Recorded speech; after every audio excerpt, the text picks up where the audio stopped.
هەرچی عیبادەتیانەیە بۆ خوای گەورە و میهرەبان بوو، بۆ خوای گەورە و میهرەبانە کە ئەمە ئەسڵی دینە، کە خوای گەورە و میهرەبان هەموو مەخلوقاتی لەبەر ئەوە دروست کرد بۆ لا ئیلاهە ئیلا الله و بۆی عیبادەتی خوا بکەین بە تاک و تەنها.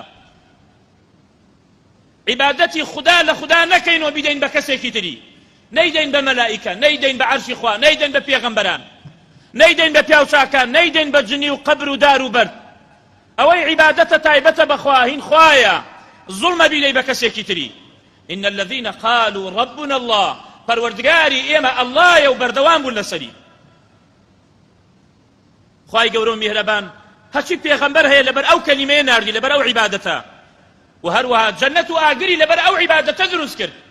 هەرچی کتاب هەیە لەبەر ئەو عیبادەتە داگرت بۆی بزانین چی عیبادەتی خواکە بە تاک و تەنها، شەریکی بۆ قەرار نادا لەگەڵ خوا.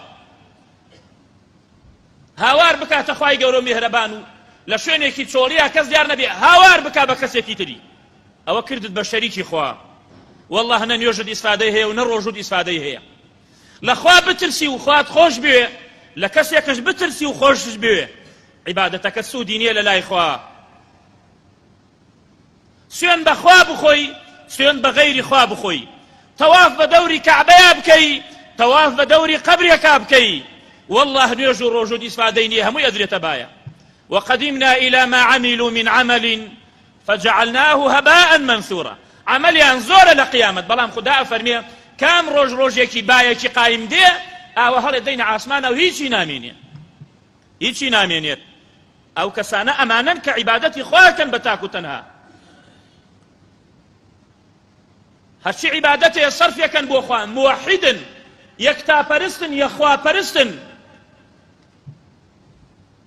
قل إن صلاتي ونسكي بڵێ نوێژەکەم ئەی محەممەد عليه الصلاة والسلام، بڵێ حەیوان سەربڕینەکەم ومحياي ومماتي لله رب العالمين، ژیانت و مردنت بۆ خوا بێ کە رب العالمين لا شەریکە لا، شەریکی نییە خدا.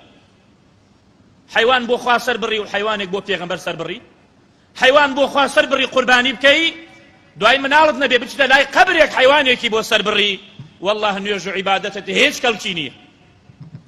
ئەوەی کردوتە و نەتزانیە زوو تەوبە بکە بۆ لای خوا.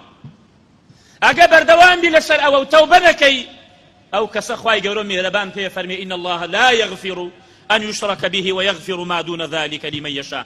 قەت خوای گەورە میهرەبان لەو کەسە خۆش نابێ، چونکە